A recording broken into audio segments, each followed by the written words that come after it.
is Jennifer. Thank you so much for joining me in my kitchen here at Tiny Barn Farm. Today I'm going to make some bread. I just realized that we're running low in our freezer. Every month or so I make about 4 loaves of bread so that it could kind of last us through the month. And it's a really easy bread. So I thought I would share it with you in case anybody out there who doesn't consider themselves a bread maker or a beginner. I found this recipe for no-knead bread a couple years ago, and we love it. So I've just stuck with it. I'm sure at some point I'll start getting a little bit more comfortable making different breads, but this one has been great for us. It's really substituted any of the bread that we consume now. So I thought I would share it with you if anybody's out there looking for a nice easy recipe. So what I do is I make 4 loaves at a time, just for efficiency's sake. And I'll share the recipe in the show notes for anyone who's interested.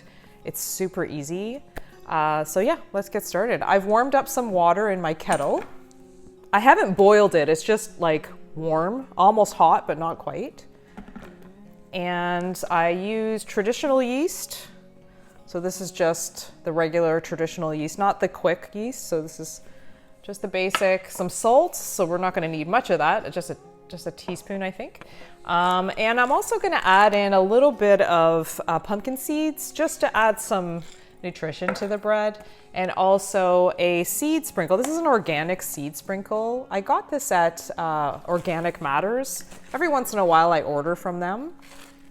It's a place out in BC, and we get organic flowers and beans and some dry goods that I just can't access in my area.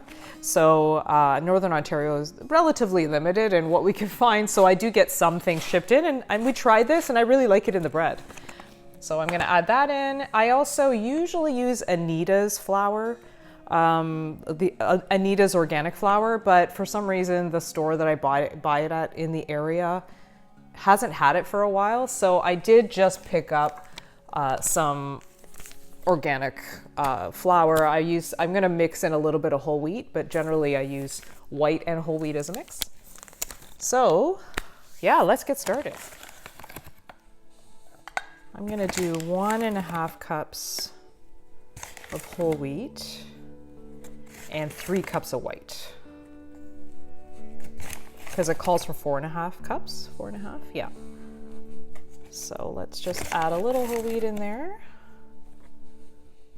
That's 1.5 of the whole wheat, and then 3 cups of the white.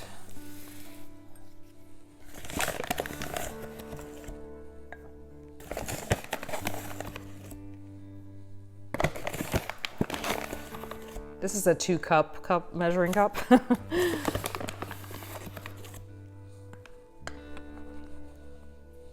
So that's 2.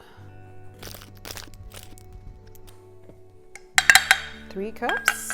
I actually don't put 2 teaspoons of salt in the bread.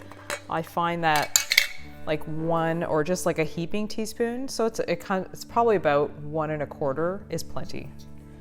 Still, the bread still tastes good. It's just less salt.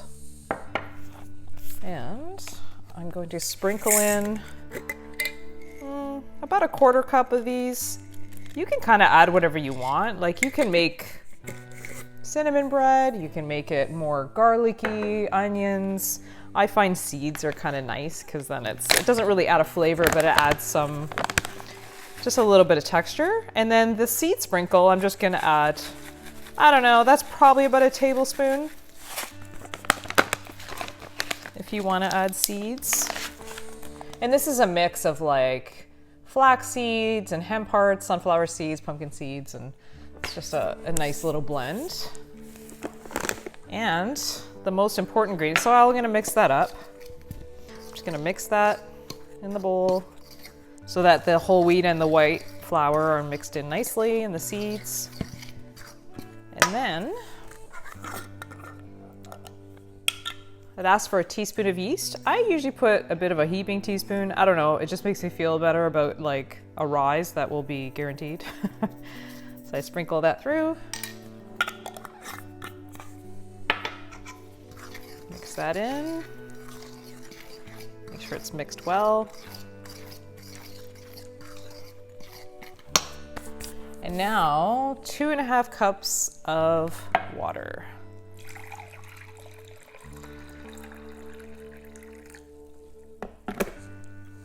I just put all the water in at once. I mean, I'm sure you probably have to add it slowly. It doesn't really matter. I find the throwing it all at once and then just starting to stir it up is just fine. It's always worked for me.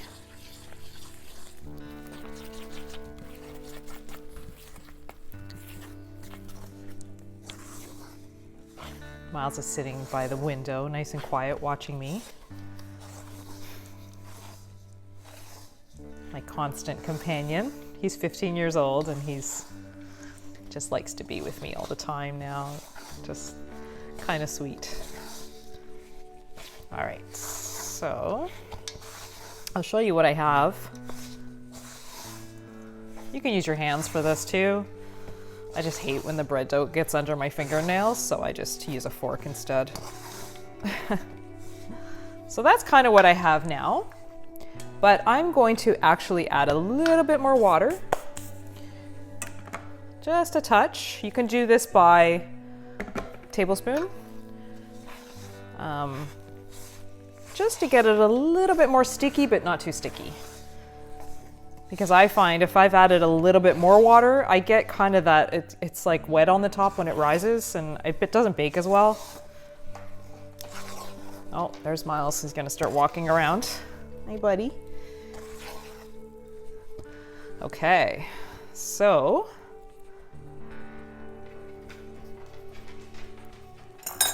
this is what we're looking at.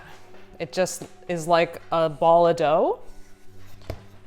And what I'm gonna do is I'm gonna put this to rise for 6 hours. So I'm gonna wet this cloth. I just run it under warm water in the sink, and then I drape it over top, and then I put it up in the loft. We just happen to have an open loft in our place. And I set a timer for 6 hours, and then I bake it later on.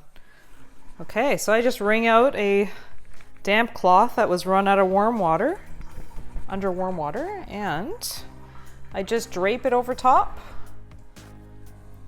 just like that. And then I'm gonna put it up in the loft.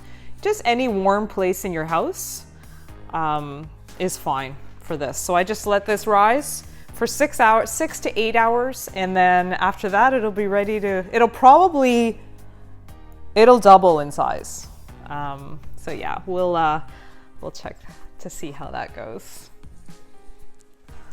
So now what I'm gonna do is just repeat that another 3 times, put all the loaves up in the loft, and yeah, tonight we'll be baking some bread.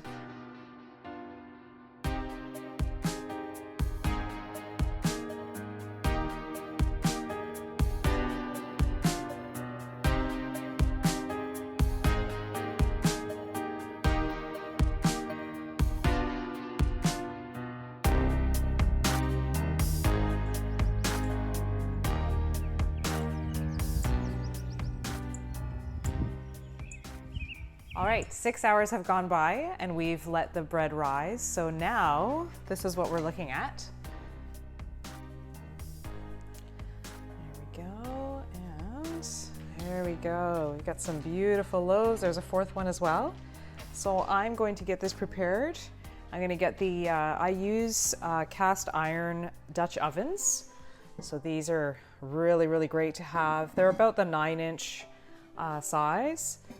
I actually got these secondhand for about $40 each, but we use them a lot. I use them to roast, pork roasts or vegetables, but or soup. But they're really, really amazing for bread.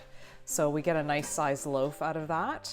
So I'm gonna get these ready. I'm gonna put parchment paper in there. I just use, it's kind of a more narrow parchment, so I just fold it together, and then I'm gonna put this in the pot.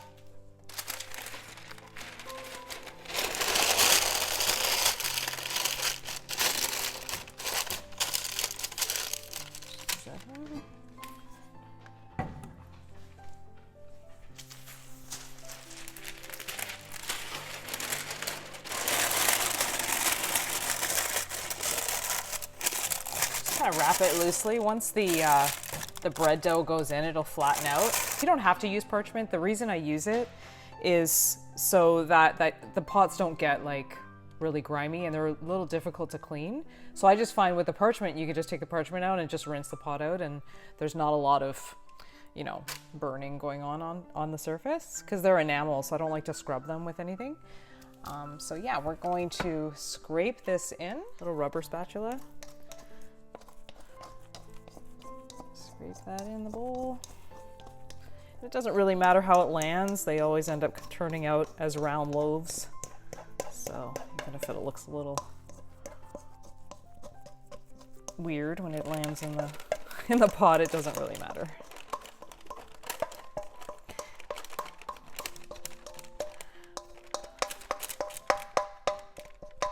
Okay, there's one.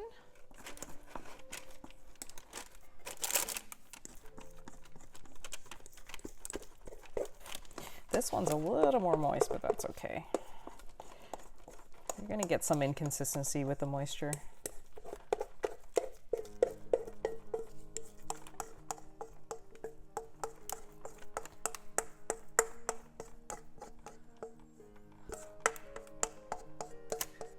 Okay. All right, and I highly, highly advise washing these right away, or else it turns into like glue in your pots. So I'm going to give those a wash. Preheat the oven to 400. It's nice and hot. We're going to bake these for 40 minutes. And then we're going to uncover them and bake them for 13 to 15 minutes. So this is a kind of a long, skinny oven, so I can fit 2 of these just perfectly in here.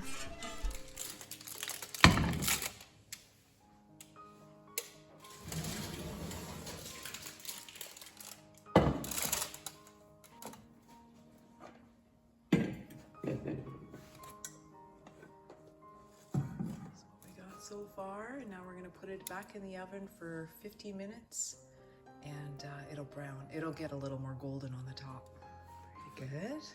This one's better than that one. That one's a little bit flat, but that's okay. They always do their thing. That's what I was talking about earlier when you have a little too much moisture in the bread. This one's got a little golden edges, just lovely. So I'm going to take these out of this pot and do the second round.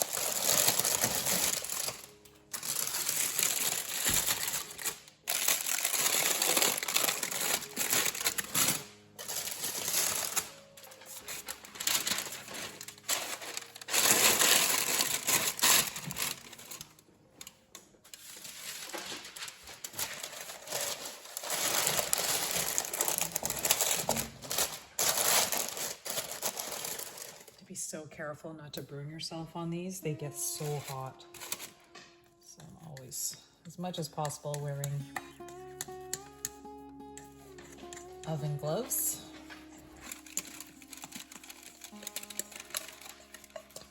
I find that my second set of loaves actually usually end up being a little better.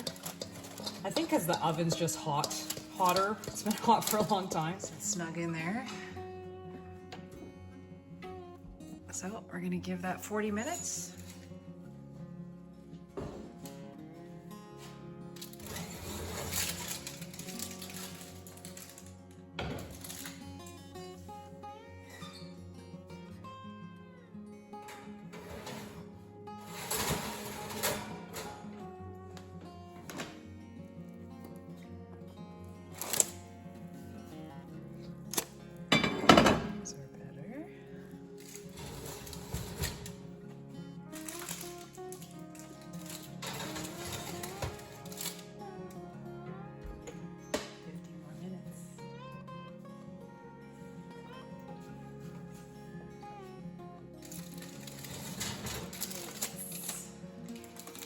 Perfect right there.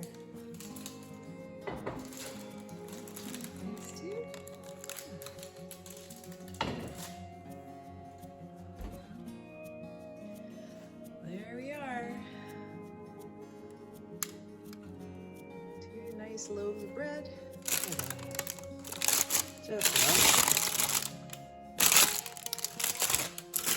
The golden edges there.